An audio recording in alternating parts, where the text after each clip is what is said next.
If you're catching a replay or the podcast and you don't want to hear the 701 Nation anthem, which is a huge mistake on your part, skip ahead to the 2:35 mark now.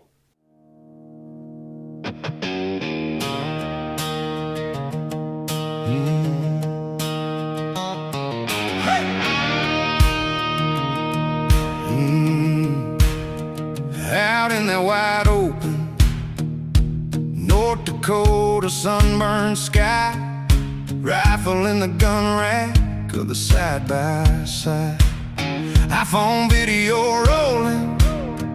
We ride the ranch in Golden Valley. JD clicks on the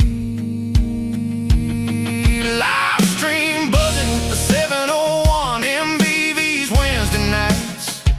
Stories of our Second Amendment guns hunting, shooting in the 701.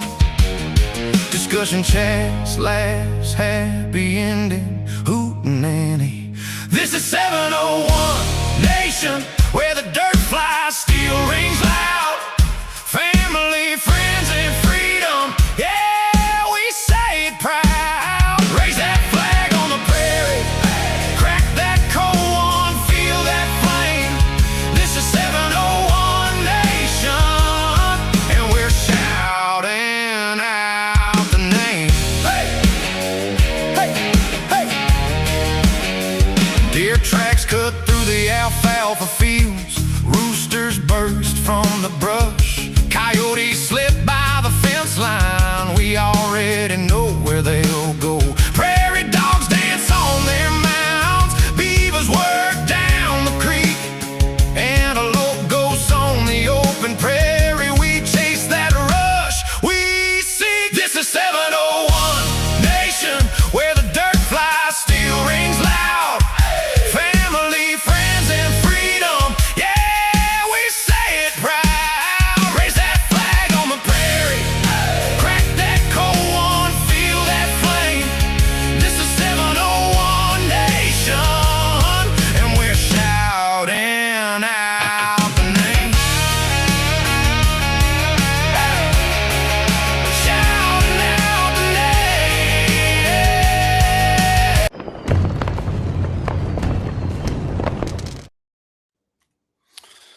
Hey, good evening, everybody. JD here. Episode 12, 701 Nation. Beautiful night here in North Dakota. Special guest tonight, my buddy Doug Magnus. He's out joining us from Billings, Montana. That's where you're at tonight, Doug? I'm actually in Wilson tonight, Jamie. Okay, awesome. Hey, up in the patch. You work in the oil business, correct? I do. I build locations for Exxon. And my buddy Rob Johner of Thermocore was nice enough to let me use his office and camera and set up here. So, yeah. Awesome. Okay. I don't know. I don't know what's going on here. Somebody's trying to get in on my deal here. I'm going to remove these people. I don't know what's going on, but I'm going to take care of them right now. All right, here we go. Anyways, let's get the chats up here. So tonight, Doug's joining us. He went on a musk ox hunt, right? We'll get into it in a little bit here, Doug. But send us some pictures. Wyatt and I, a mutual friend. That's how I met you and your wife. And went on. Doug's a big hunter, former FFL guy. You had a long range business there. Well, you said it's still active, right? You still got the long range thing, just not the FFL. I do. I just don't do a lot with it right at the moment or much anymore, JD. Mm-hmm. But yeah. What did you think? What did you think of the opening song there I made there with a little? I liked it. All right, Pure Blue Americans right there. Right on. Sure. Brian Warner, good evening, my fellow MVE. What's up, Josh? Dan Brown, greetings from the Western Edge. He's out in Dickinson. Sweet opener, says Lynette Billman. Thank you. Appreciate everybody coming on. And if you're listening on Rumble, like I said, the comments don't come through yet on Rumble. I hope they get that figured out, but I finally went live for the first time last week on Rumble. So periodically I'll go over to Rumble, probably when Doug's talking about some stuff, and check if there's any comments there. But on YouTube and Facebook, all your comments are going to come through here. Picked up new sponsors. So since last week's show, Capital City Restaurant Supplies on board, Tango Fox Tactical, and HH Apparel, all here in Bismarck. I got some commercials yeah, I got some commercials lined up. We're gonna hit those a few times, Doug. So Yep. Doug said he was having a couple cold ones before, and I said, well, you might as well have one. If commercials come on, you're gonna have about 3.5, 4 minutes to get it done. So, all right. So I don't know why these people keep. I don't know how they got to join. I'm gonna just keep. I don't know who this guy is. You know who Mike Golddaddy is? Oh yeah, Okay, we're gonna get him on then. yeah. All right, Mike Golddaddy. all right, here we go. Getting kicked out. I didn't know you were jumping on here, Mike. No. Nor did I. Okay, JD. well, he's on here. So Mike is in. Was he on with the hunt with you here, Doug? Is that what the deal is? No, not this one. Just Not this one. all right, Mike. You just getting on to talk a little hunting and Second Amendment, or what? I'm just getting on to support my buddy. Awesome, man. All right, sounds good. So, Doug, let's talk about what let's get into the musk ox hunter. What made you decide you wanted to go hunt some musk ox up there in the Arctic? Well, it was something I wanted to do. It was something different I wanted to do for quite some time, JD. And I was actually on location and doing some scrolling on the internet, and I seen this hunt for sale in SCI chapter in Manitoba, and so I put a bid in on it, and then it came to the live auction on that weekend. It was about a year ago, and I kind of figured that somebody overbid me, and I put in one more bid, and I ended up getting it, and that's how the hunt came about. And Okay. And I did have the option to I could do it in the fall when the weather's a little easier than the time of year that I did it. But I'm like, no, I'm a North Dakota guy and used to the Arctic conditions, I felt, and Yep. I wanted to experience the full Arctic conditions. So that's why I picked this time of year to do it. Well, if you're gonna go, you might as well get it with all the cold weather and all that, right? Right, and that's what I wanted. I mean, and hindsight's a little easier, but I would say that this type of hunt, you can't at this time of year. You kind of gotta want to do it pretty bad. Otherwise, you're gonna be fairly miserable. It's not, hey, let's go Wyoming, let's go antelope hunting, or let's go do some pheasant hunting. This hunt at this time of year, in that place, in these conditions, you got to want to do it then. What were the exact dates you were up there then? So left Billings 26th, and I got to Edmonton, and then Edmonton I flew out, and we'll get into that more in a bit here, and then I got back to Billings the 3rd of April. Okay, yeah. And here's the so this is quite a ways up there. There's a picture from Billings to where are you on the blue dot or the red one there on the Well, end? It's the red one there. Man, that is an unbelievable distance right there. You don't happen to know how far that was, do you? I don't know the exact distance.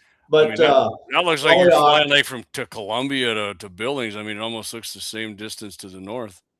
Yeah. So what I did was I flew Billings to Edmonton, and then spent the night in Edmonton, and then the next day got on Canadian North from Edmonton and started making my journey up there. So left at about 8 o'clock that morning from Edmonton. And the first flight was to Yellowknife. That was a little over a couple hours, and we sat down there. And that plane, I don't know the exact model, but it's a turbo twin engine. It's a big plane. It seats about 25 people, and then full of cargo in the front and passengers in the back. But it's quite comfortable. I mean, yeah, and it's a very comfortable plane. They have a stewardess on there and bathroom and the whole 9 yards. Yeah, it almost reminds me. I went skiing once at Buddy and I went down to Steamboat, and it looks like the one we took out of Denver to Hayden Airport there. So Okay. Yeah, and it was so then we went down to Yellowknife. That was the longest leg of it. And then from there, and some people got out and loaded supplies and whatnot. And then from there, we flew Yellowknife to Joe Haven, did the same thing. Joe Haven to Cognorock, however you say it. yeah. Cognorock to Tallyoak, and that was our destination of it. But How long of a flight was? So what was your overall length? so my overall the whole day with everything included was just under 8 hours. Dang.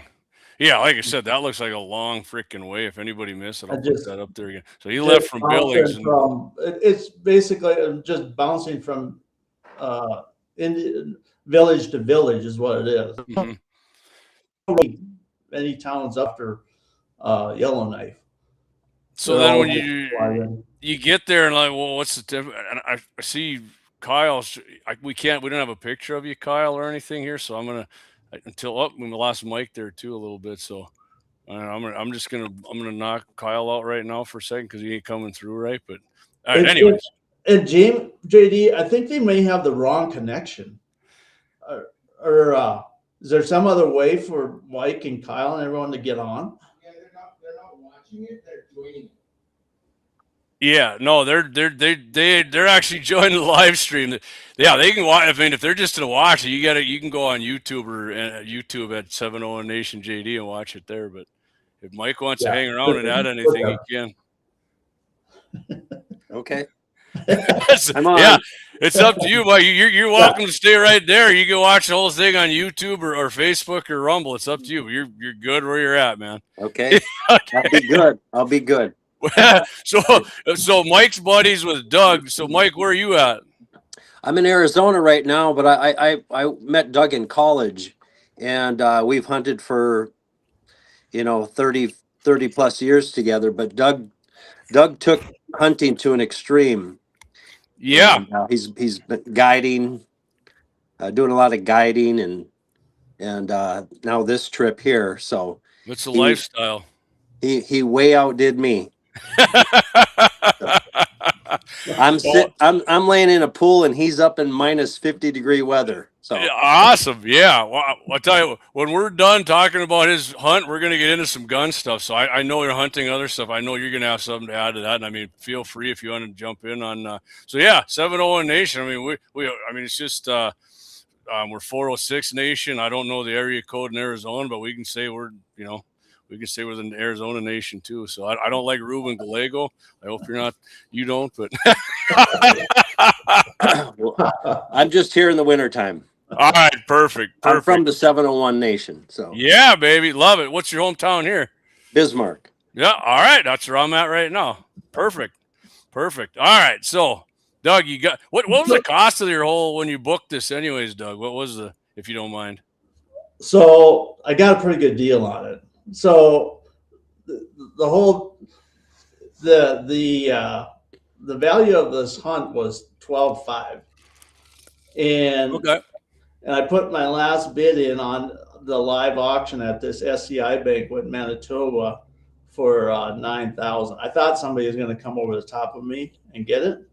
Well, I got it, but the other thing is it was in Manitoba and it was CAD. So I insisted that I paid in Canadian funds. So I got about another 30% off of it. So I ended up paying about $6,500 for it.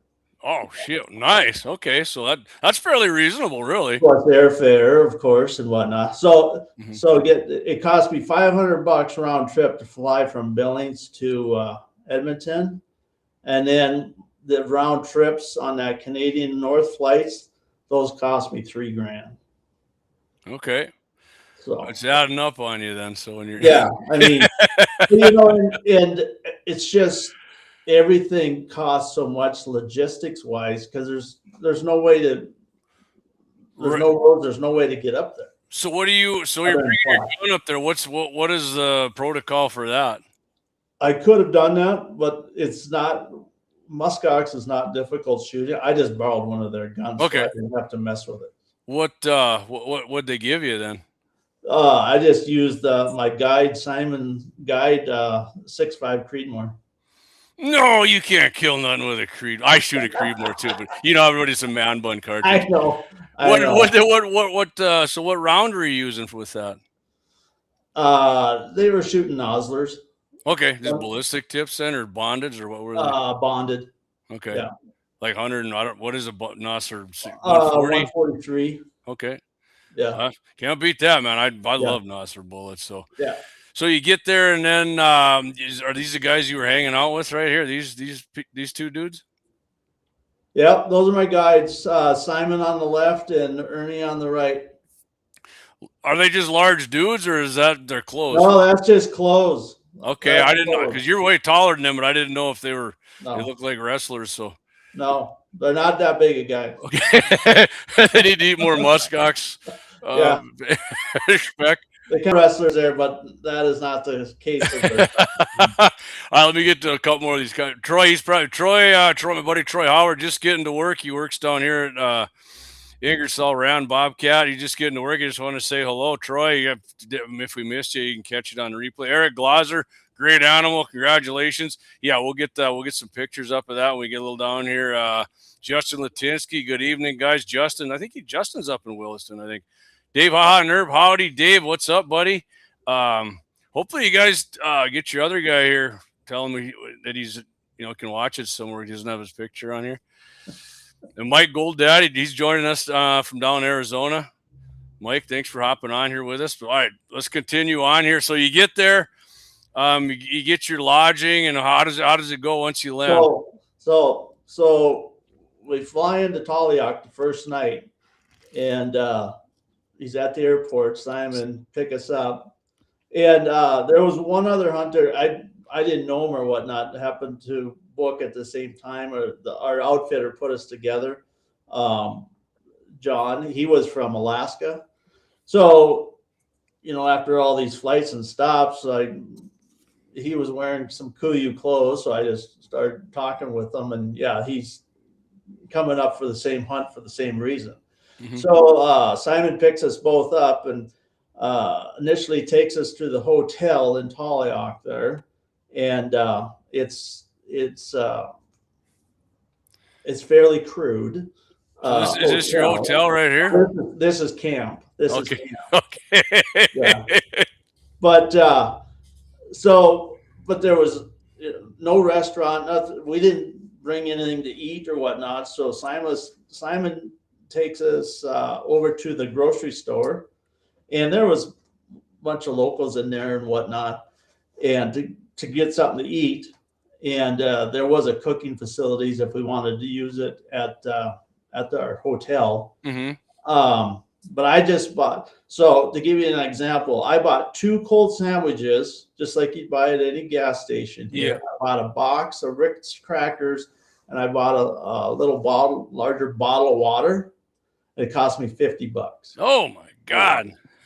Well, I imagine the cost to get something up that far from.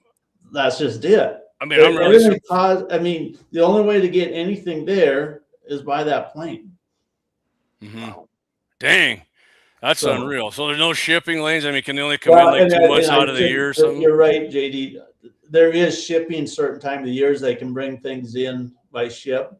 Mm-hmm. And Ernie, the one on the right, he inherited it from his dad. He's got a little rental business. So he had a couple, one was a 2025 F-150, and he had a skid steer, and he had a payloader, nice, and some other things that he rented out. Taliak is a village of about 1,100 people. Yeah, you did send me a picture. I didn't get all the pictures and videos loaded up. Doug sent me, and I apologize for that. But I mean, there's, like I said, So the Russians just come up with a submarine, and then they give them vodka, and they go back below the ice. And break through there. And Right. you know, you seen them pictures where the bears are on the ice and anyways, yeah, just being dumb with it. But yeah, so yeah, you do they have booze up there? What do they do? I mean, I thought it was a dry village, but come to find out, it is not a dry village. But there's no place to buy it. It's almost bootlegged up there. Mm-hmm. And the very last night, we were out and stayed at the hotel again. And Ernie, Simon, and I, and John had Simon's wife made us a bite to eat. It was really good. And then Ernie said in their dialect, do you want? Should I get some booze or whatnot? And John and I like, yeah, yeah, find some, let's do it. And so Simon laughed, and he goes, "Well, it'll be, I don't know, it'll be about $200 to get a fifth."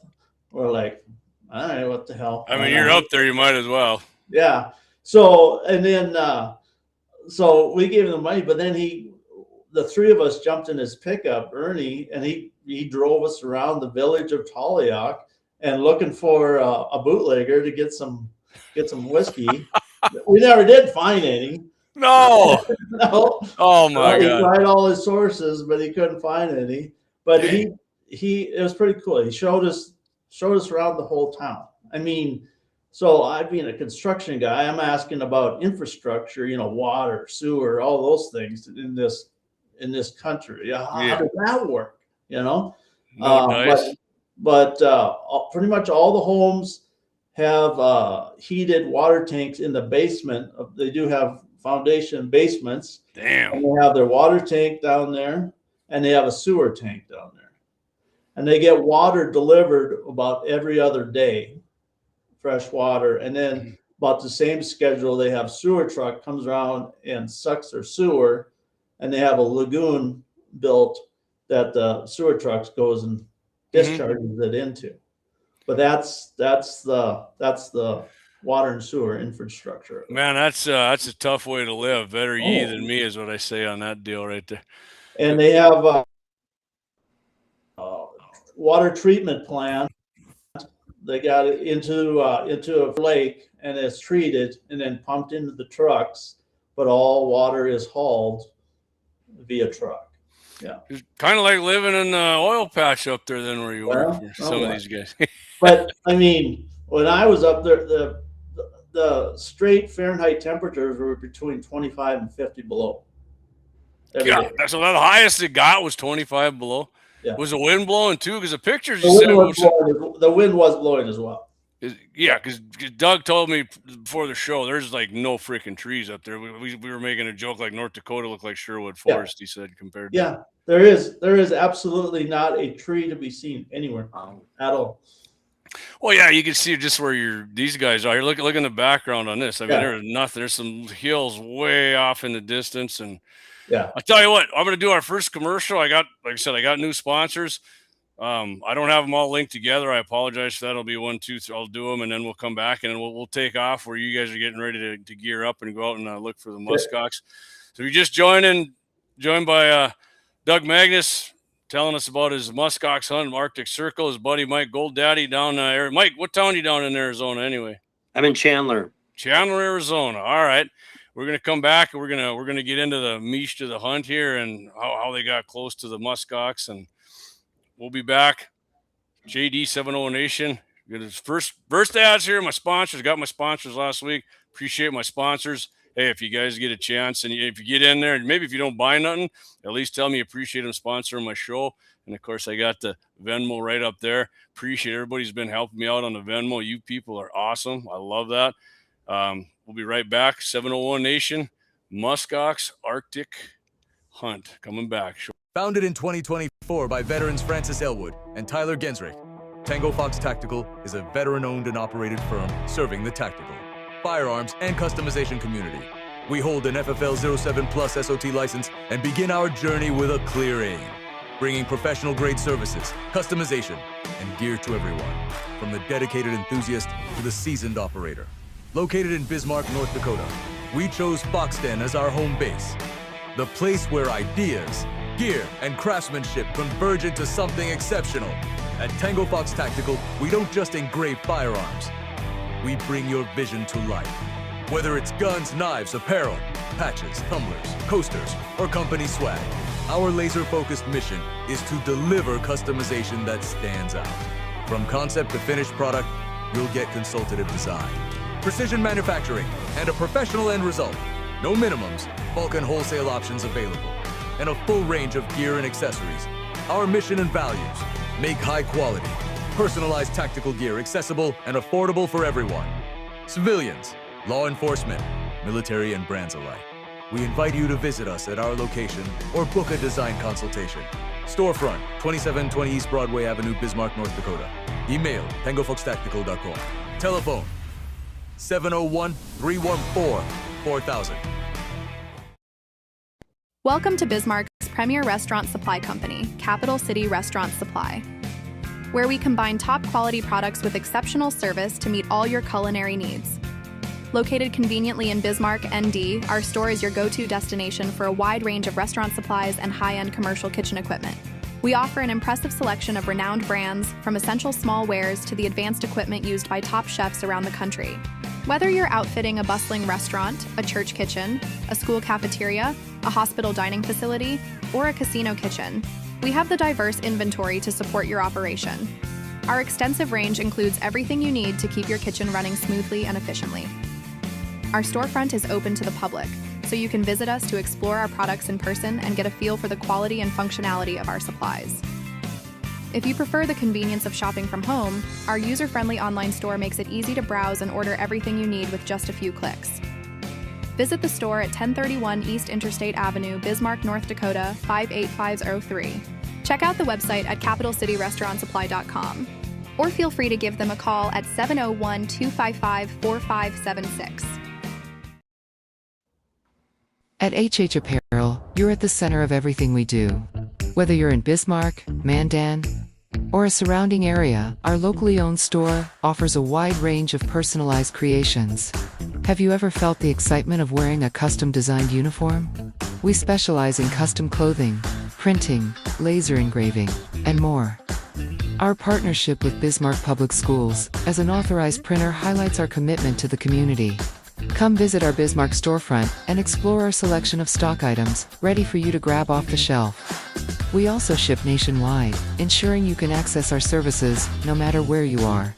Our years of experience empower us to bring your vision to life, whether you're a business, team, or individual. We offer consultations to ensure your ideas are perfectly executed. From bath and body products to kitchenware and even chapstick and ammo cans, we customize it all. Contact us today to start your creative journey. Visit us in Bismarck and see how we can bring your ideas to life. 2720 East Broadway Avenue, Suite 1. Check out the website, hhapparelnd.com, or call us at 701-401-8378.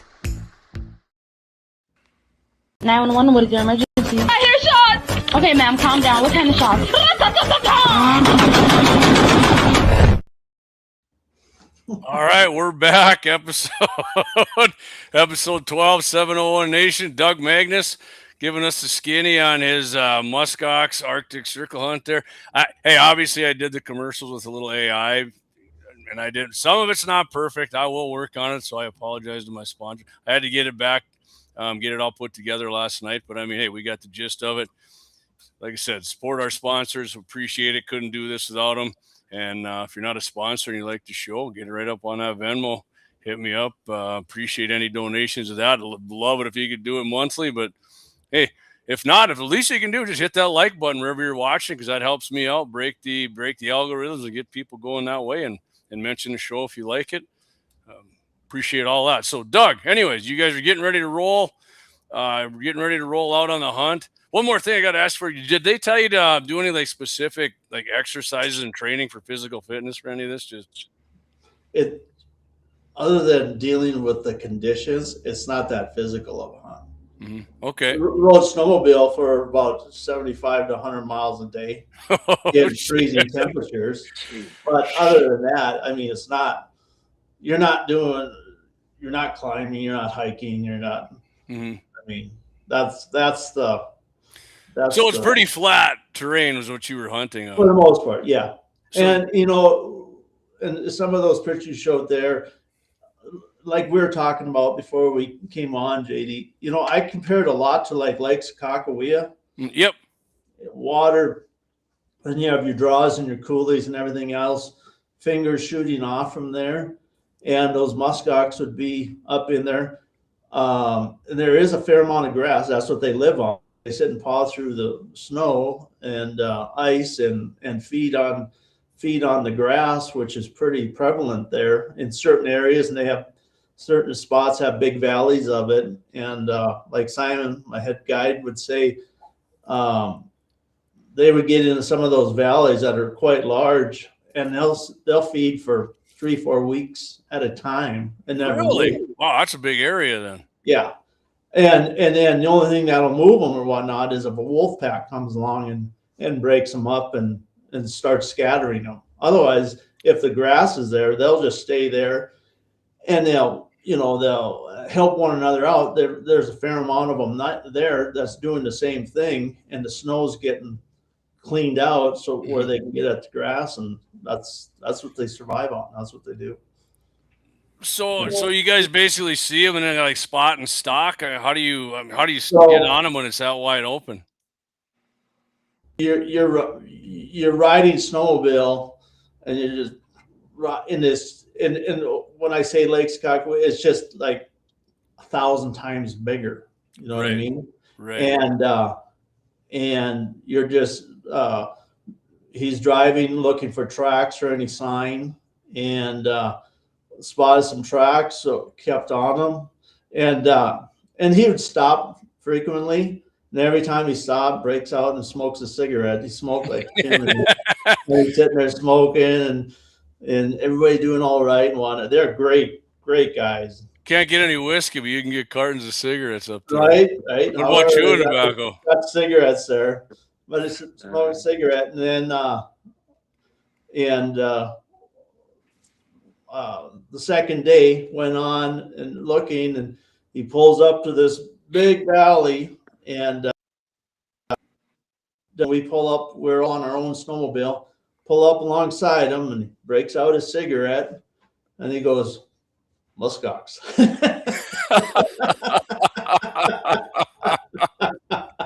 Oh, awesome, man.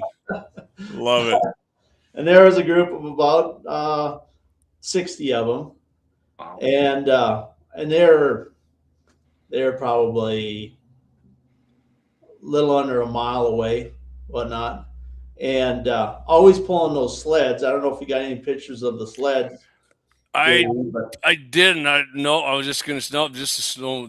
Yeah. No, I did. I mean, I do, but not on. I apologize. Yeah. so I and John, the two hunters, didn't pull sleds, but the other two guys pulled sleds. And on there they got gas and what have you. But they don't go anywhere on a snowmobile without pulling a sled with everything in there that's needed. So we drive our snowmobiles up a little farther after he finishes his cigarette. There's no, and Yeah, he ain't going nowhere till this is done. no, I'm not until I drag this whole thing down. Am I going anywhere? So he does that, and we get up closer and come over this. It was a rocky hilltop, and basically you just maneuver their snowmobiles to try to get out in front of them on where they're going. You're not chasing them, you're trying to get in front of them.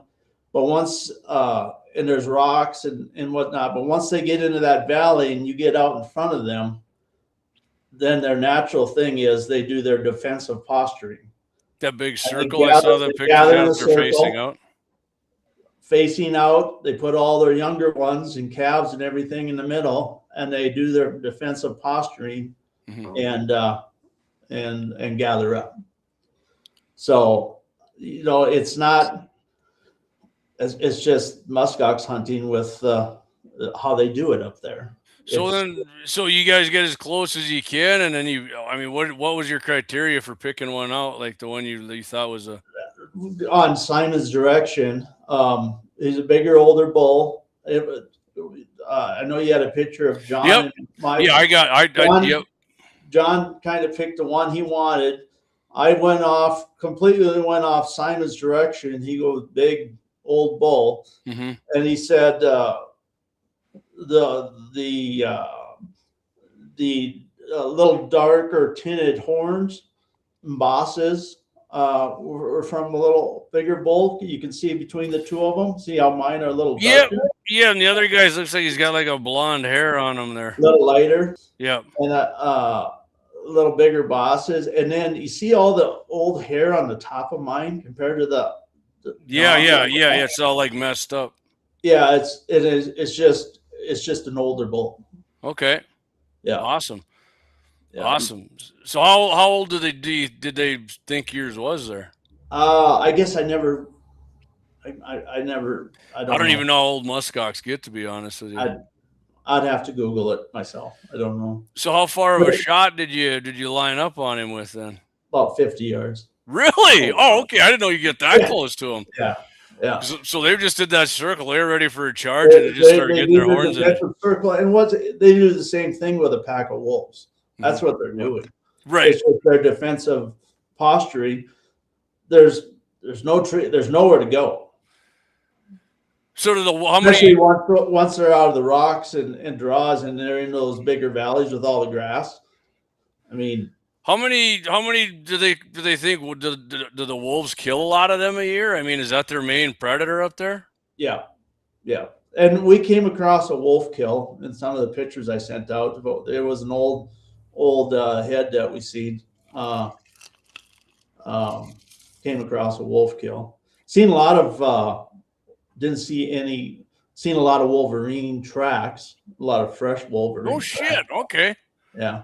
Man, I haven't seen a wolverine and I couldn't tell you the last time. I was probably early teens. I've been lucky to see wolverines. I've been to Alaska twice. They're very elusive, but I've seen them both times when I was there. So then, where did they tell you to shoot it? Just headshot, or was it heart and lungs? Just double lunged them. Okay. Yeah. And did the bullet pass through? I mean, how wide? Like compared to a big mule deer, how wide is there? So an average musk ox bull weighs between 700 and 900 pounds. Oh shit! Okay, that's way bigger than I thought. Then. And they got feet on them are huge. They're stumpy, stubby legs, but the feet on them are. Is it feet or hoofs, or what do they have? They're hooves. Yeah, they're a hoofed animal, and they're actually part of the goat family, is what they are. Okay. Not bison or deer or elk. Yeah, see, I was thinking it was like a bison, and people asked me that when they knew you were coming. Actually, I don't know. Yeah, okay. And then the other guy got his right when you did too. Then it's shortly after I shot mine. Yeah, they don't have cans up there, do they, on the guns? No. So okay, and his was about the same distance. Yeah, and. Yeah, and it's hard to get ammo up there too. Lots of times they tell you if you can. I didn't mess with it to bring ammo with you to leave for him. Also, that John, the other hunter, brought him a couple boxes of 338 Win Mag. Oh, they actually have. Oh, that's the other. He didn't use a Creed. That's what he used, a 338. No, he used the Creedmoor too. We only had one gun with it. Oh wow! Did the bolt action one? Yeah, it was a Brownie. Okay. Yeah, it was average everyday. Oh, you hear that? You just jumped in. He's Creedmoor, man. Dropped. Hey, that can drop a musk ox like a sack of taters, man. Yeah. Good number. So Lynette's. Hey Zach, what's up, buddy? 11C1P. It's always good to have sponsors. Yeah, it's great to have sponsors, man. I love that. Lynette says, "Did you mount it?" I think I know you had a picture. It looked like it was caped out to me. So yeah, I'm going to at Dakota taxidermy, North Dakota. Yeah. Okay. Yeah. Awesome. My buddy Sean Mertz is going to mount it for me, but it's headed to taxidermist in Edmonton to finish fleshing out the head. And then they're going to box it all up and send it to Bismarck. What did you do with the meat then? Do you keep it, or did people? Well, we ate some of it, and and it was pretty good. So is And that what I these heard- fellas were doing right here? Yeah, yeah, that was Simon preparing it for us. Okay. It was good. I mean, they still look like big guys to me, but I'm a little narrow ass. So, But yeah, it was pretty good. And I'd heard from others, I'd never had it before, obviously, that it was some of the delicious, and it was good. Yeah. Hey, Dan, how's it going, buddy? Dan Hager TV. What? So how'd you guys make it then to prepare the food? Simon just basically salt and peppered it and fried it up, and Just like doing a garlic deer butter kill. and- yeah. Yeah, And tough about that was our heat source in they call it a cabin. It's an oversized treater shack for oil and gas guys. Yeah, I saw your outside picture of that one. It Yeah. looked like an old hunting or Yeah. not a hunting, but Yeah. like an ice shack you took out on the ice. Yeah. Ice To them fish. it's a cabin, and that's fine. Justin says he made a miss. At how far was it shot? 50 yards, you said, right? Right, Yeah. Doug, both of you guys pretty Yeah. much at 50 yards. Yeah. Yeah, Creedmoor exit hole is about the size of a car tire with them Creedmoors.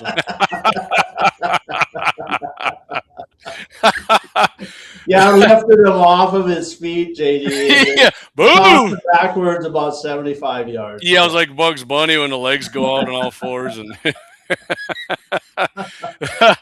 so yeah, the meat was good though. Yeah. Did you guys just go caveman and just low carb, no carb, and ate the meat, or do they have potatoes up there? What do you have? Well, and they packed in some and food and whatnot, but they were pretty. Yeah, it was. I lost a few pounds. I found it back real quick, but I lost a few pounds while I was up there.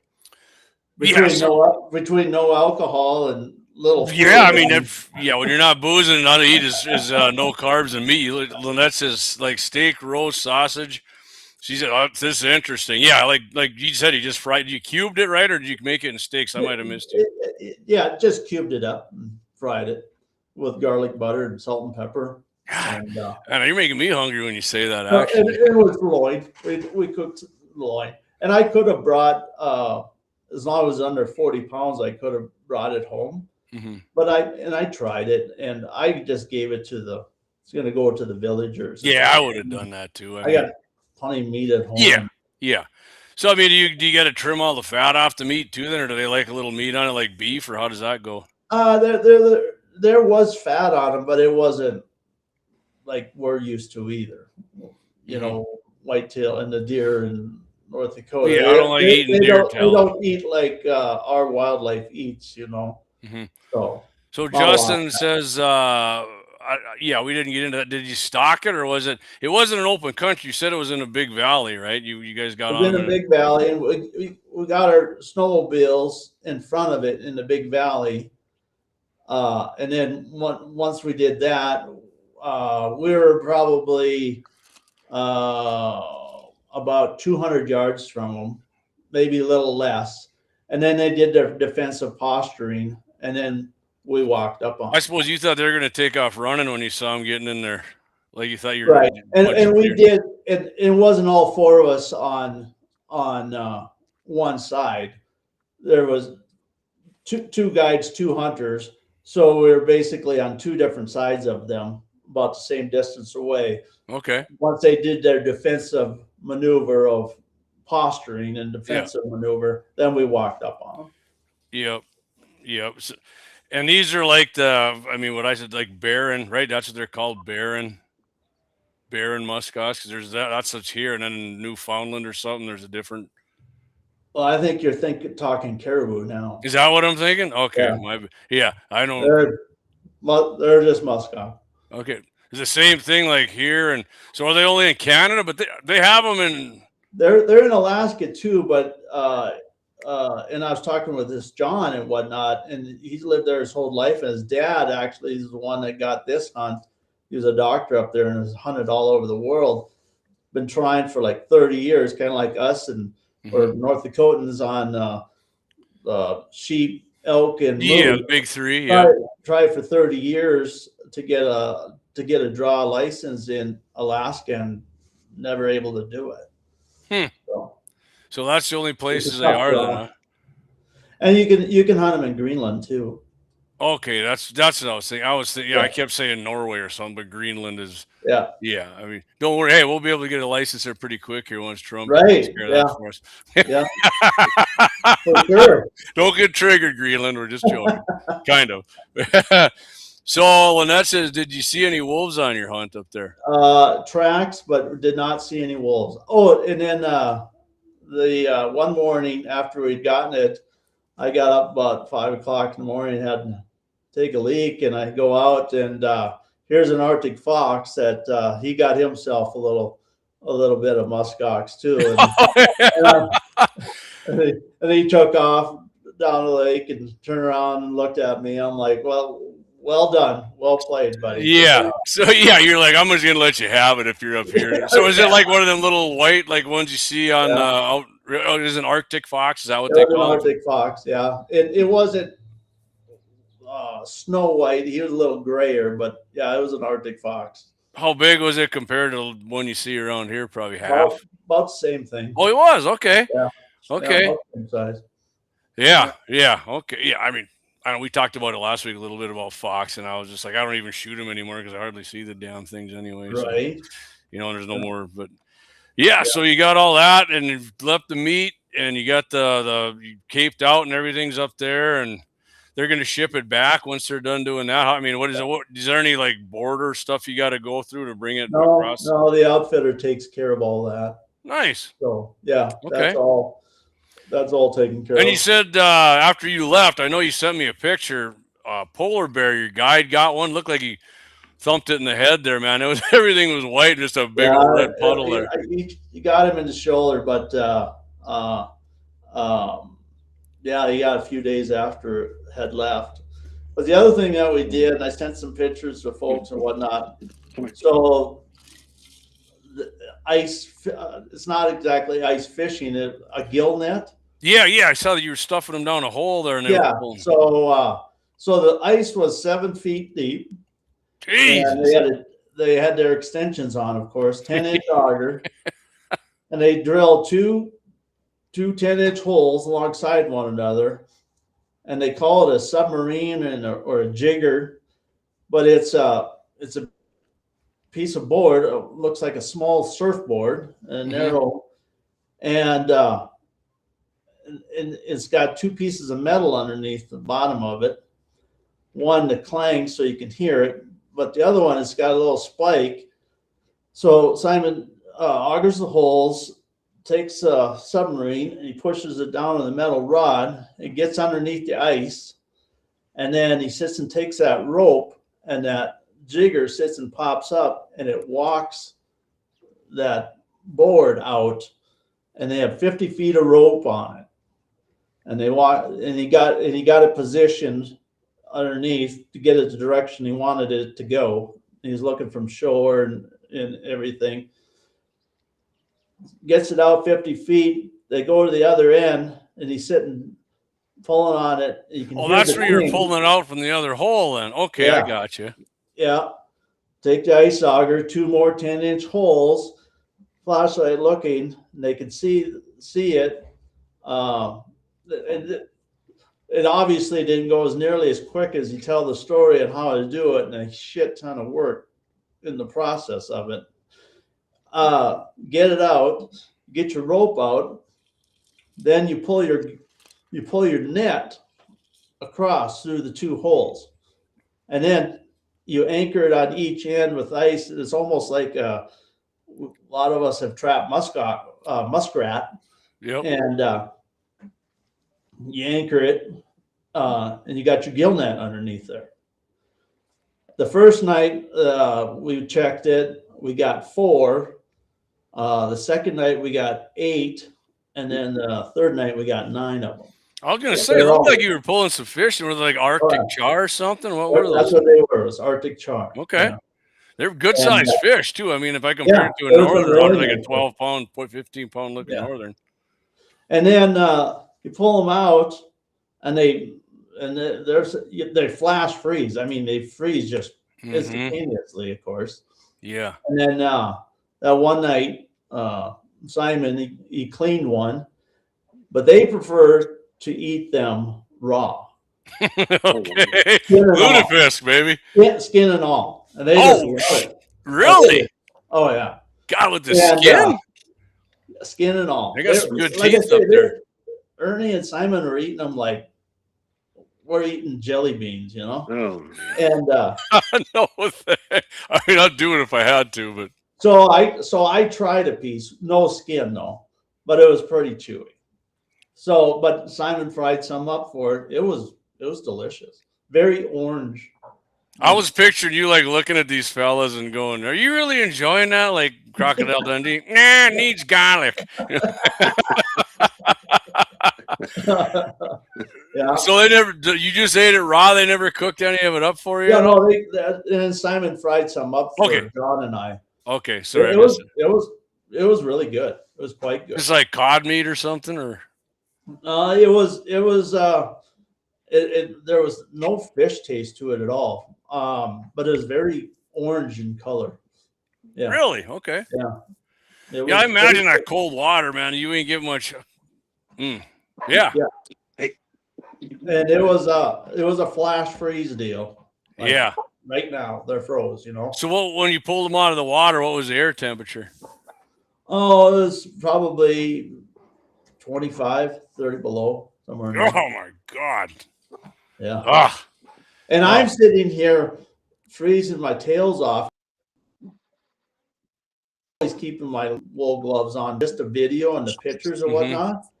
Guys taking all their gloves off and with water, and then also taking that iron pipe and grabbing hold of that. I'm like, yeah, we all know what it's like here. Just when it's zero, when they grab iron, it's yeah. And they're doing it with no gloves on. Some of it, man, not all the time, but some of it is like just what you get accustomed to. Yeah. All right, I tell you what, we got to do our second commercial break. We'll come back. Doug, you got anything else to add to the Musk Ox, or any questions you guys got? Otherwise, we'll talk a little bit about long range shooting here. Doug owns Magnum's long range. He said he hasn't really been active in it, but we'll touch on that a little bit. But like I said, Doug, you got anything you want to finish up on the Musk Ox? We'll hit it. And if you guys got any questions and gals, put them in the comments. We'll be back here in about 4 minutes. Doug Magnus, Mike Golddaddy down in Arizona. We'll be right back. Founded in 2024 by veterans Francis Elwood and Tyler Gensrick, Tango Fox Tactical is a veteran-owned and operated firm serving the tactical, firearms, and customization community. We hold an FFL 07 Plus SOT license and begin our journey with a clear aim, bringing professional-grade services, customization, and gear to everyone, from the dedicated enthusiast to the seasoned operator. Located in Bismarck, North Dakota, we chose Foxden as our home base, the place where ideas, gear, and craftsmanship converge into something exceptional. At Tango Fox Tactical, we don't just engrave firearms. We bring your vision to life. Whether it's guns, knives, apparel, patches, tumblers, coasters, or company swag, our laser-focused mission is to deliver customization that stands out. From concept to finished product, you'll get consultative design, precision manufacturing, and a professional end result. No minimums, bulk and wholesale options available, and a full range of gear and accessories. Our mission and values: make high quality, personalized tactical gear accessible and affordable for everyone. Civilians, law enforcement, military, and brands alike. We invite you to visit us at our location or book a design consultation. Storefront, 2720 East Broadway Avenue, Bismarck, North Dakota. Email, tangofoxtactical.com. Telephone, 701-314-4000. Welcome to Bismarck's premier restaurant supply company, Capital City Restaurant Supply, where we combine top quality products with exceptional service to meet all your culinary needs. Located conveniently in Bismarck ND, our store is your go-to destination for a wide range of restaurant supplies and high-end commercial kitchen equipment. We offer an impressive selection of renowned brands, from essential small wares to the advanced equipment used by top chefs around the country. Whether you're outfitting a bustling restaurant, a church kitchen, a school cafeteria, a hospital dining facility, or a casino kitchen, we have the diverse inventory to support your operation. Our extensive range includes everything you need to keep your kitchen running smoothly and efficiently. Our storefront is open to the public, so you can visit us to explore our products in person and get a feel for the quality and functionality of our supplies. If you prefer the convenience of shopping from home, our user-friendly online store makes it easy to browse and order everything you need with just a few clicks. Visit the store at 1031 East Interstate Avenue, Bismarck, North Dakota 58503. Check out the website at capitalcityrestaurantsupply.com, or feel free to give them a call at 701-255-4576. At HH Apparel, you're at the center of everything we do. Whether you're in Bismarck, Mandan, or a surrounding area, our locally owned store offers a wide range of personalized creations. Have you ever felt the excitement of wearing a custom-designed uniform? We specialize in custom clothing, printing, laser engraving, and more. Our partnership with Bismarck Public Schools as an authorized printer highlights our commitment to the community. Come visit our Bismarck storefront and explore our selection of stock items ready for you to grab off the shelf. We also ship nationwide, ensuring you can access our services no matter where you are. Our years of experience empower us to bring your vision to life, whether you're a business, team, or individual. We offer consultations to ensure your ideas are perfectly executed. From bath and body products to kitchenware, and even chapstick and ammo cans, we customize it all. Contact us today to start your creative journey. Visit us in Bismarck and see how we can bring your ideas to life. 2720 East Broadway Avenue, Suite 1.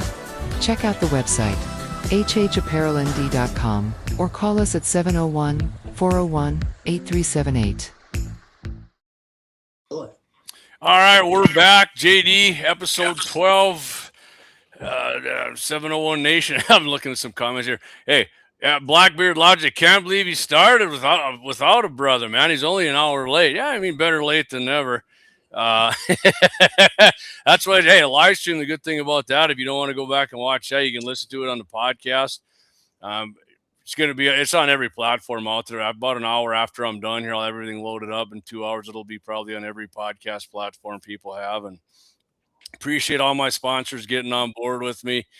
Yeah, you guys go and support my sponsors, please. Without them, this ain't happening. If you don't want to do that, like I said, I got that Venmo right there. Just touch the point of that there, and then you. I don't have a Venmo, JD. Use your kids' Venmo and pay them. They can pay it on there. That's fine too, right? We can do it that way. So, Doug, you got anything else you want to add about the hunt there? Or No, and I mean, and I see, did you stock or whatnot, such open country, and I get all that, and I was, at first, but like I say, once you're on both sides of them, the hunter and the guide, once they take that defensive posturing, the huddle up, they're not really going anywhere. Mm-hmm. That's how they defend themselves, and they know once they start running, that's when they're vulnerable, and they know. So how fast can they run when they get going anyway? I don't know. Pretty decent speed. Really? Well, and then when we first seen them, I'll give you another example. So there was about 60 of them total that we seen. Mm-hmm. And then they started going up the valley in the rocks, and we're trying to get around. But there was this older bull that just decided he wasn't going. Mm-hmm. So initially, John and Ernie, the other hunter, went and checked him out, and he postured up pretty quick on those guys. Yep. But he had a busted horn and whatnot. But he was going off on his own, and like Simon and those guys said, he'll be the next wolf bait all by himself. He'll be Really? the next ones that they'll come across, they'll take him down. Okay. Yeah. I suppose like anywhere else, they find the one that's the weakest, and Right. you don't want to run through. And being by himself like that, so he can't do the defensive posturing and everything, they'll get him. Oh yeah, yeah. I mean, do they have the big ice chunks hanging off their fur too when they're walking around? And yeah. That's crazy, man. How deep's that snow up there, anyways? I mean, how far do they sink in? Probably on that 2-3 feet of snow. Is it hard? Because you said the wind blows quite a bit. It's pretty wind driven. Yeah, it's Okay, pretty so hard. it's It's like North Dakota, wide open snow. It's wind driven and hard. How often I mean, is there a month up there where there's not any snow ever? Or? So they do get rid of the snow around July and August for a couple months. It's open, and then it comes again. Oh, Yeah. the older I get, the less tolerable that sounds. I'm not. So I'll tell you guys it's so they're from Canada and they still all play hockey because it's Canada. And so Ernie's in a beer league, and he goes, yeah, we like to go over to the neighboring town, Joe Haven, and play and stuff. I go, so you guys take that big plane and whatnot to go play hockey in Joe Haven? He goes, oh, once in a while, but most of the time we just take snowmobile. I go, snowmobile. I go, how long does it take you to ride a snowmobile to Joe Haven from Talia? He goes, oh, about 6 hours. Oh my God! And then play hockey? And play hockey. Oh my God, that's some tough. And they people. pull sleds and extra gas, and they got the families with and whatnot. But they ride a snowmobile in those temperatures, and a lot of time, of course, in the winter there is no daylight for like almost a full month. Yeah. So, but could you imagine riding a snowmobile for 6 hours in 50 below temperatures in the dark to go play a game of hockey? I can't. Man, that's crazy. I mean, and they're just fabulous people. Yeah, that's all they know. Yeah. Yeah, I suppose. I mean, they're like, well, we can sit here, drive 6 hours, and play hockey, and yeah. I mean, I get the passion for something like that. Yeah, Blackbeard Logic. Yeah, Doug did keep the hide. He said it's in Canada. They're doing some more stuff. Getting some meat off the hide, and then they're going to send it back down here. And what did you say, a man down? Somebody's mountain now? Sean Mertz in Dakota taxidermy. Okay. Yep. Okay. I'm gonna do a full pedestal shoulder mount on them, but I did have them skin out. I'm gonna keep the entire hide and probably keep the back half. But yeah, the hair on them is just unreal. So what do you do with the back? So when you keep the back part there, what do you do with that? I'm just going to get it tanned and just hang it on a wall or tan something. hide laying around. Yeah. Okay. Yeah. Awesome. Yeah. I mean, I try to keep as much as I could if I went up there to do something. I mean, and then the day after we shot it, we went on a quick, probably I think they figured about 50 miles. But we went up to it was at the Arctic Ocean and two oceans. So up there, it's where the Pacific and Atlantic Ocean meet, and then you got the Arctic in the middle. But see the polar bear out on the Arctic Ocean, he was hunting seals. He was about probably mile and a half away, and we looked down through the binoculars. Simon didn't want us going closer and whatnot. I wouldn't either. But he was, like I say, because polar bears are mean, right? A lot of people don't know that. They're mean bastards, aren't they? Yeah. But and then to give you, and as far as diet, they polar bear, they eat polar bear, and Ernie, and then they a lot of caribou. They take a lot of caribou spring and fall and live off that as primary meat source. But Ernie big delicacy is a large wad of caribou fat frozen. He said, "There's nothing better. Just loves it. Just chews on it then." Yeah. Dang. My buddy and his boy got a caribou a couple of years ago, and we did make some sausage out of it. I thought it was pretty good meat, actually. I was pretty surprised. Yeah. But so if you missed it, Doug said they just fried it up like a deer, just cut it up and fried it up in butter, salt, pepper, and butter and garlic, and he said it was pretty good. So yeah, it was. Blackbeard says 6 hours on a snowmobile in the dark. Oh hell no, brothers don't do that. Yeah. When you're from Louisiana, man, doing that. I mean, yeah. I don't know that I ever rode a snowmobile for 6 hours, but and then play hockey. That's what blows my mind. Be stiff as shit when you got there, and then do that. So yeah. Yeah. Well, so yeah, pretty awesome story. Coming back was same amount of trip. I mean, the same time come when you flew back then, or There was it was quicker. There was 2 less stops. So and yeah, coming back flight was a little quicker. you get yourself a Labatt's when you stop somewhere then, and What's that? did you get yourself a Labatt's Blue and crank one down as soon as you get? I had to get to Edmonton, and I had a few Coors Light and a good steak. Oh, they got Coors Lights up there. Okay, Yeah. my kind In of Edmonton, yeah, perfect. at the hotel. Caught the last period of the Oilers game there. So All right, awesome. You didn't have to call back and give the guys a report up there that you left. What was their favorite hockey team up there, by the way? Like predominantly, Edmonton Oilers. it was for sure. Okay, And all of that hotel was McDavid and all kinds of shadow boxes of Edmonton Oiler hockey players. man. And so the Olympics must have pissed them off. You must not have brought that up. That had to be a sore spot. Hey, I Or got did you- plenty of Oilers fans and Canadian friends right here in Williston. It is what it is. We got to win that stuff sometimes, don't we? Right? I mean, we got them Right. in football and basketball all the time, but yeah. All right. I'm going to get something in here before I know some people listening. Coming up, let me make sure I get the date right here. May 9th, 11 a.m. out here at Laurado Gun Range. This is what's going to be going. And I know Hootenanny spelled wrong. I couldn't. I ran out of my free stuff on Wi-Fi today. Or not on Wi-Fi, but oh, God, what's the word I'm looking for? AI. You're going to have the hog leg Hootenanny pistol challenge there. That's going to be, our logo is going to be something like this. We'll see what Ty comes up with for me down there at HH Apparel. But yeah, it's starting at 11 o'clock, May 9th, center fire, hog leg only. And if you don't know what everybody's got to know what a hog leg is, right, guys? Right?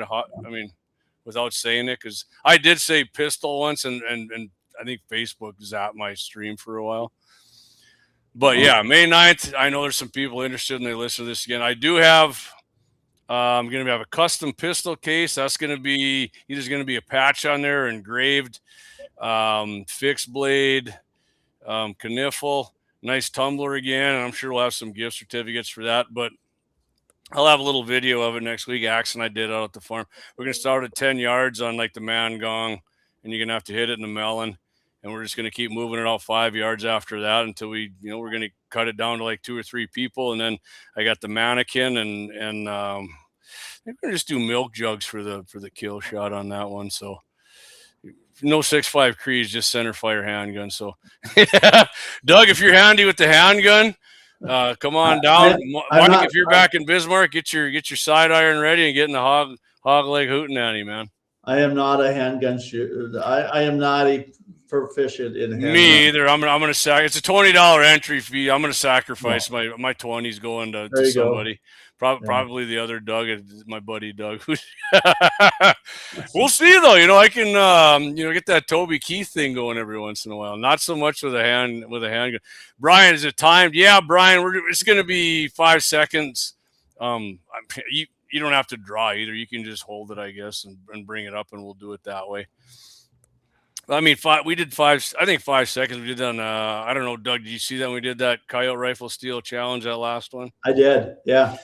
Yeah. That's man, cool. I thought 5 seconds was somebody's going to get clipped with that, but that didn't seem like a problem at all. So I don't see that being at that range with a handgun. And Brian, who asked, he's going to be one of the guys who's going to clean the floor with me on that one in the first. I mean, at 10 yards, I'm pretty sure. I'm going to jinx myself right now, but I'm going to get it at 10 yards for sure. AR hog legs, okay. No, pistol caliber. Well, yeah, pistol caliber.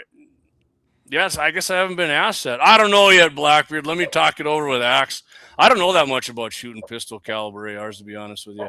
I've shot Wyatt's there, Doug, and that thing was, I'm going to say no, because that thing was at 130 yards. We were crushing a 10-inch gong, no problem with that. And maybe some guys good with a handgun can. I can't. If I had a 10-inch gong at 10 yards, I'm jacked up. So, so Doug, real quick, you did. He's kidding. He said, "All right." You did a little deal with touch this just a little bit with our man Don Jr. here, right? A few years back, Oh, yeah. I remember, and he's the governor now, right? He's not a senator; he's Governor Daines now. Ain't he? Or am I thinking of Governor No, no, Gianforte?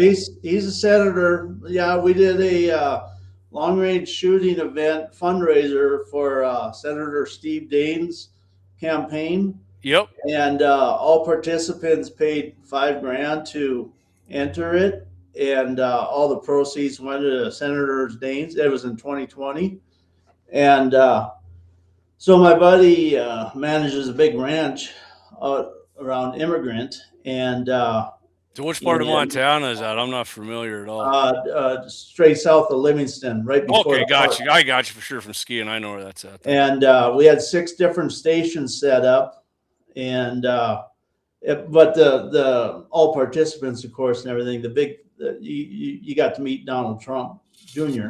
Yeah. And good dude then. He's a good dude. Yeah, yeah. Right. He's a very accomplished shooter. What about Daines? He seems like a pretty good guy to me. He's a great guy. He's unfortunately he's not going to run again. Yeah, I know. I heard that. I was pretty disappointed. Yeah, he's not going, or the Navy SEAL guy's quitting too, right? Ryan Zinke. Yeah. Yeah. Okay, all right. Anyway, not to go down a rabbit trail.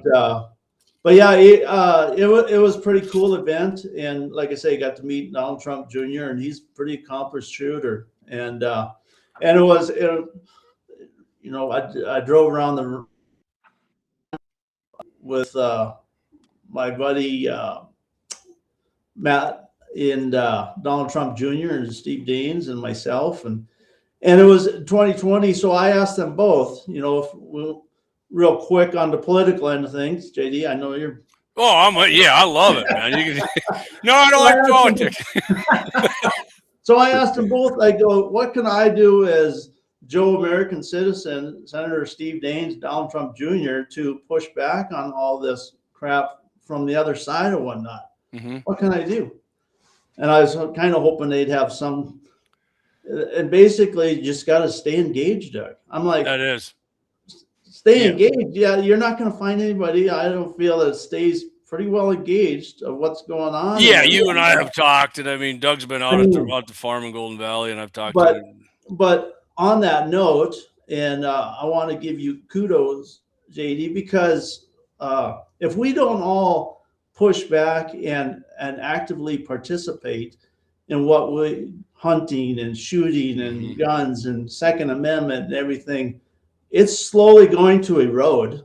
Yeah. And our kids and grandkids and great grandkids are not going to know anything what we're sitting here talking about and be able to do what we're talking about unless we stay engaged and give some pushback to them. Because the other side, they have people, that's all they do 24/7. Yeah, that's their jobs. Far more financially backed than we are when it comes to gun range. Way more. I mean, it's good right now, right? I haven't, since Don's been elected president, I haven't worried one day about my Second Amendment.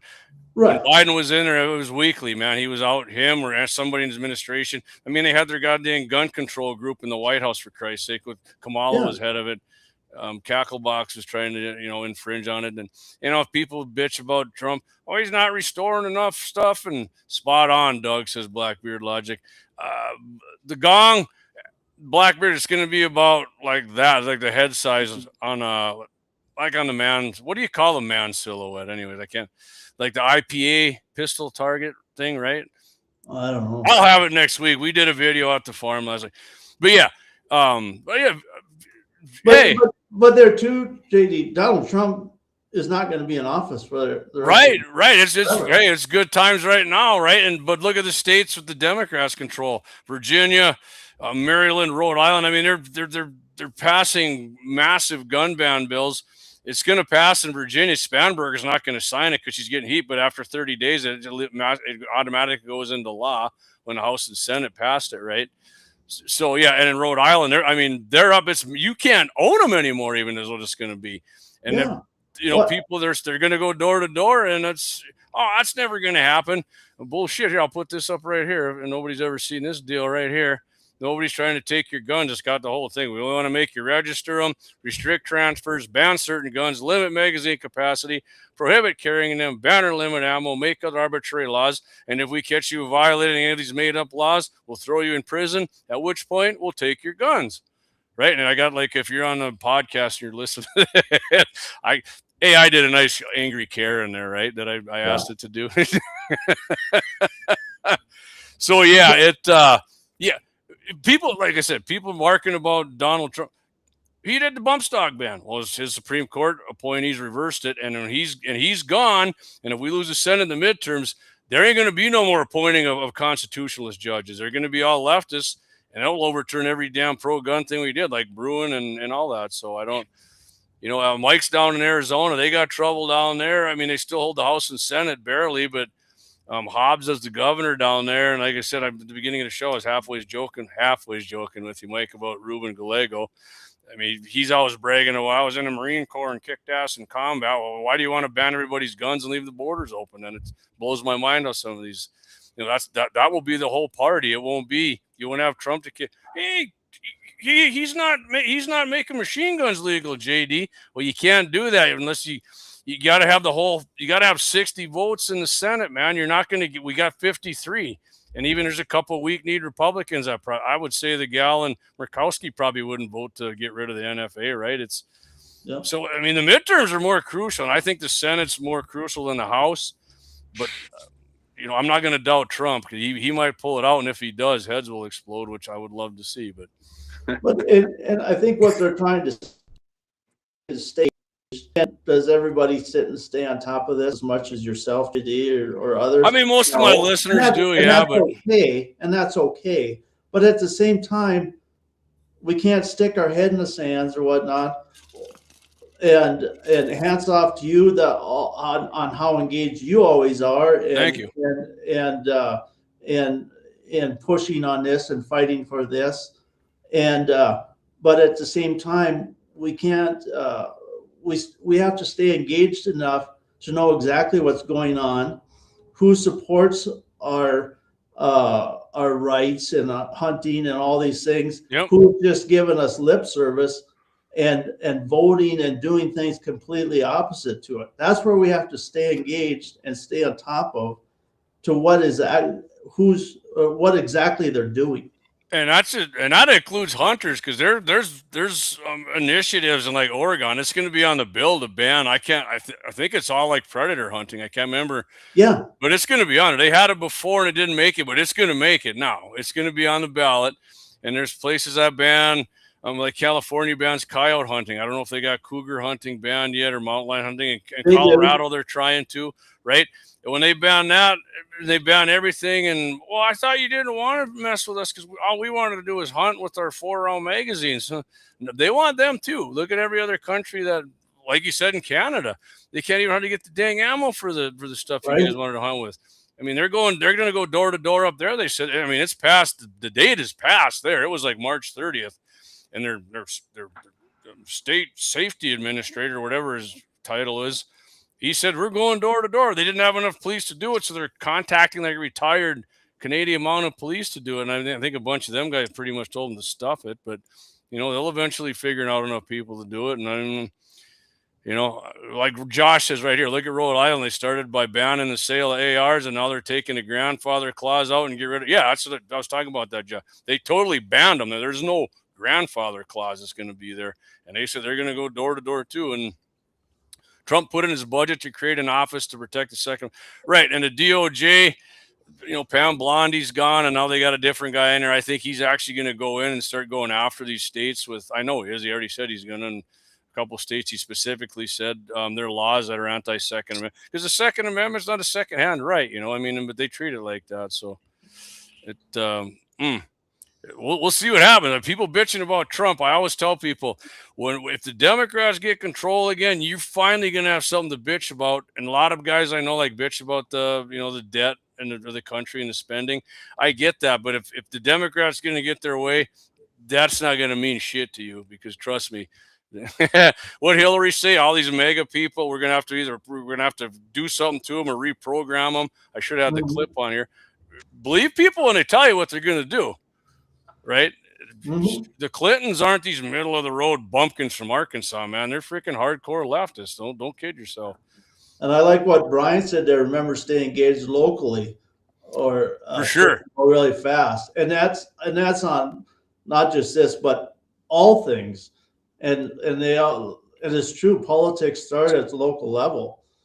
And I will tell you, when we got the what's coming up in June here, what do you do when you get people, you vote for your candidates? I can't think of the name of the primary, right? Mhm. And we got some people that are going to be on the city running for city council here. I Yeah. talked to a few of these people last time we didn't make it. It looks like they got some momentum now.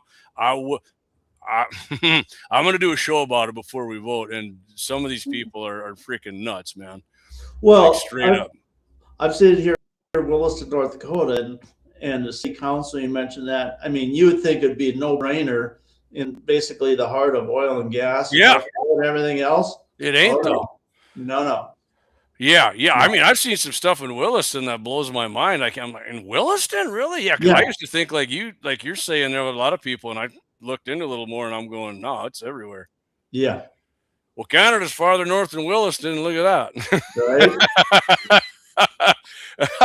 So Eric says coyote populations are already high due to low fur prices. Just wait until more of the leftist states ban coyote hunting. For sure. Yeah, that'll just explode outward. And the coyotes are like freaking, not just like a prairie dog, but them populations, man, you think they're gone and they come back with a vengeance. So, and then the ranchers are going to be in trouble, and the deer hunters are going to bitch, and the antelope, and if the wolves do it, because they're already, I mean, Trump delisted some of them, right, in a couple states, I think, to actually but again, ask the people in Wyoming what wolves do to elk and shit. I mean, they freaking destroy Montana. I think they're tearing them down. Well, they got good leadership there now. I think they might have changed it somewhat. But Colorado's really been pushing. They got more wolves down there too, and Colorado's got a lot of elk. You wait as these wolves sit and populate without any control over them. So does that go down in New Mexico too? Like they got problem with wolves down in New Mexico, because that's a big elk state too, right? Yeah, they haven't. They're working their way south, but Colorado is going to be the next one. Yeah, and I mean, look at all the mountain lions destroy the freaking mule deer in Colorado, and if they ban the hunting of those, I mean, come on. What? Yeah. I'm expecting people that are with high IQs and no common sense to do the right thing there and to run the government in Colorado. Not happening. So, right. Mike, what do you got to add down there in Arizona, buddy? Just listening in. Looks like the sun's going down there, huh? Agreeing with everything you're saying. Appreciate it. Awesome. Mike's from Bismarck. He's just down there wintering down there. You retired, Mike, or do you still work? No, what do you do? no, I'm coming back in a week. Okay. Just down here in the wintertime. So. Doug, I know you showed me, I was out of your place there. You had some huge, was it big muleys or what? You had both, right? What's your biggest mule deer? I'm still looking for the 190 mule deer. Are you? You had some huge whitetails. God, you had some big mounts in there. I got some decent whitetails. But where do you hunt mule deer in Montana? I mean, they're not really in the mountains there, are they? They are, but I mean, the breaks are the big place there, isn't it? Yeah, Montana does a really poor job, in my opinion, on how they manage their mule deer population, and they hunt them during the rut, and they're pretty tough on them. They should get rid of that. They should get rid of that here too. I'm 100%. Yeah, and they got a few decent deer, whatnot, nothing exceptional. But Montana, they're all about their elk. That's their coveted animal, and there's some huge bulls in Montana, but so many of them are all locked up on private ground, and those elk are smart, and they know got like the corner crossing problem where the ground is and where it's not, and you're not going to get them off of there, and you're not going to get permission to hunt on it. It's just what it is. I mean, do they have the thing like Wyoming with the checkerboards and the corner crossings? They do. They have some of that too. So even in eastern Montana, do they got a lot of elk there too, or not really? They do. Plenty of elk. Yeah. Where was that at? You cut out. Fort Peck, right? Okay, Fort. Yeah. And I mean, antelope. I know, man, we used to go skiing, and my buddy lived in Bozeman. He was from here, Barry, and he always told me, was it Broadus? He always said Right? there's huge mule deer there. Yeah, there. Yeah, that's south of Mile City and stuff. Yeah, There- yeah. Yeah, there's some good, but big ranches and they're primarily on private ground. And Yep. Yeah, it's a bit. Yeah, Barry's buddy, his dad had like a 18,000 acre ranch, and he took Yeah. him out and told him Yeah. to shoot one. And he's like, "How much did you charge somebody to shoot that?" I don't know what he said it back at the time, like $8,000. He said, "I'm not going to shoot that." right. Wait, but he said, "You can do it for nothing with your tag," and he said, "Nah, I just can't, man. If that's, I would have." So my buddy just said, "Yeah, do it." Yeah.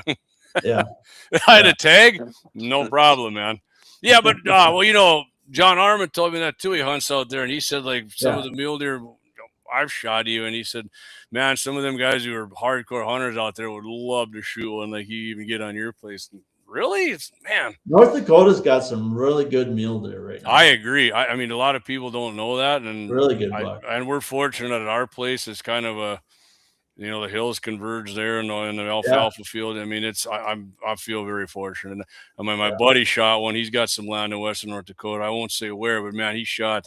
I think it was like a 202 or something. I mean, look, he pulled up and showed me. It looked like an elk laying in there sideways in the back of his pickup. You know, it was unbelievable. Yeah, unbelievable. I love hunting mule deer, but I do too. All right. Well, I'll tell you what, we're about an hour and a half. Went past, but man, Doug, you're welcome back anytime. We can talk some other kind of hunting. Mike, maybe out in India and Bismarck some point. I'll be back, like I said, in a week. So, yeah. All right. Well, you know, 701 Nation, you can look it up and send me or get my number from Doug, and we can have some beers and talk a little hunting and shooting. And that would be great. Yeah, I've heard of you. Definitely have seen you around. So, all right, appreciate it. I know your name's definitely. We got to spread the word on 701 Nation podcast. And if you haven't seen it, if you haven't hit that like button yet, hit that sucker too, and support my sponsors. Like I said, I got the Venmo. I always got to do the opposite hand here when you do this. I'm gonna just point at my light from now on, right? And then yeah, but if you don't do any of that, the least appreciate you just hitting that like button and spreading the word. I'm you know, I'm not trying to make this my main living, but I love doing this. I like getting it out, and it's nice to pay the bills and put a little coin in the pocket when you do it, man. So and of course I was on Monday with dropping brass with Jay Dillon on KFYR Plus. Not this Monday. I'm on every other Monday. I'll be on there again, and next Wednesday we'll be back here. I don't have a guest scheduled now. Hey, Rick. Thanks, Ricky. Thanks, JD. You're welcome, man. Thank you. Appreciate you watching every week and sponsoring the show. Rick's veteran. He's him and my cousin own Capital City Restaurant Supply. Can't say thank you enough for that sponsorship. And great store up there, man. Awesome store to go up there. But yeah, I don't know. Eric Glauser, I know he sent me a contact number for somebody with the state clay pigeon thing for the. I'm gonna get hold of that. I don't know. What do you think? Like I don't want to do a guest every week. I think I was just trying to alternate it, right? Because I know nobody just wants to see. You heard me go off on the thing. I can just sit here and babble the whole damn time about guns and shit. But 18 wheels does a 6-shooter. Sorry I'm late. How y'all doing? He's 18 wheels. Always checks in. He's always out trucking on the East Coast. We're doing great. Just coming to the end of the show. 18 wheels.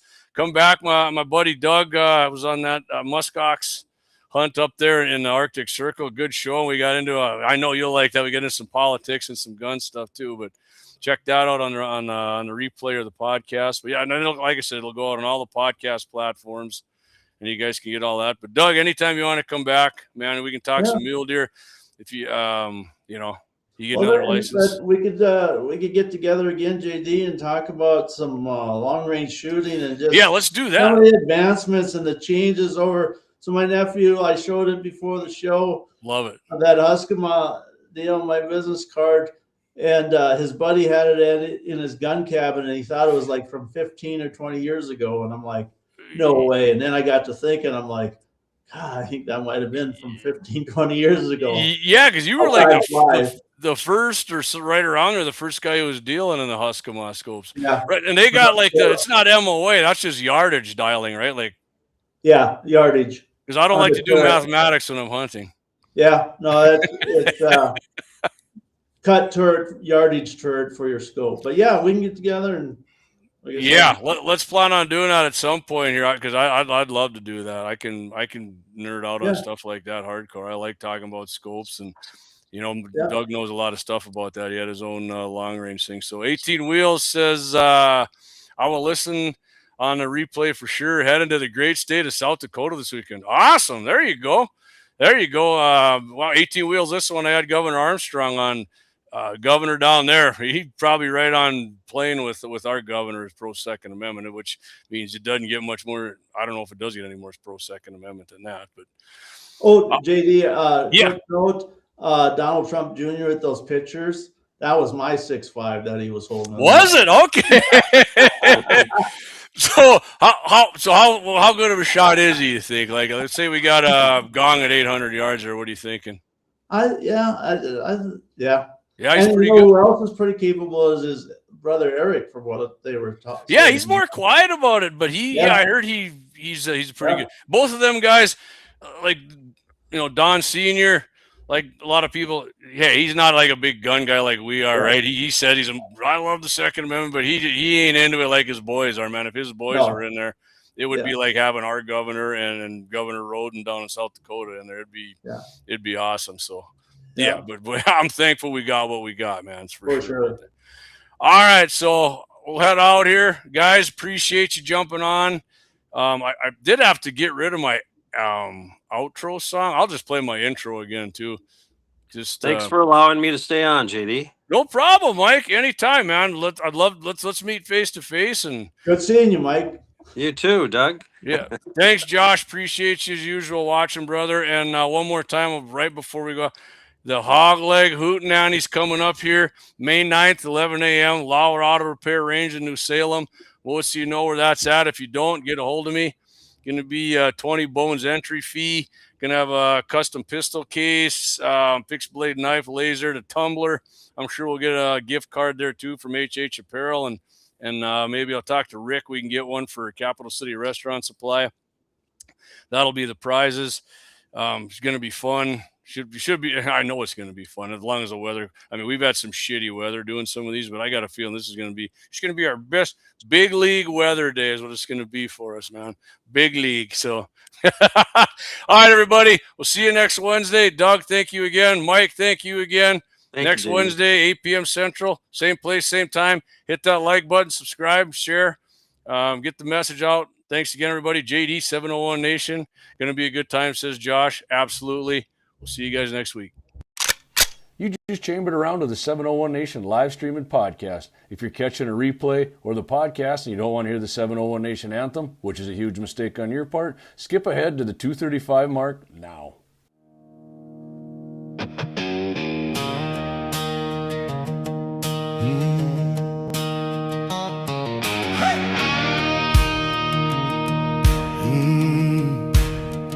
Out in that wide open North Dakota sunburned sky, rifle in the gun rack of the side-by-side, iPhone video rolling. We ride the ranch in Golden Valley. JD clicks on the live stream buzzing with the 701 MVVs Wednesday nights. Stories of our Second Amendment guns hunting, shooting in the 701. Discussion chats, laughs, happy ending, hootenanny. This is 701 Nation, where the dirt flies, steel rings loud. Family, friends, and freedom, yeah, we say it proud. Raise that flag on the prairie, crack that cold one, feel that flame. This is 701 Nation, and we're shouting out the name. Hey, hey, hey. Deer tracks cut through the alfalfa field.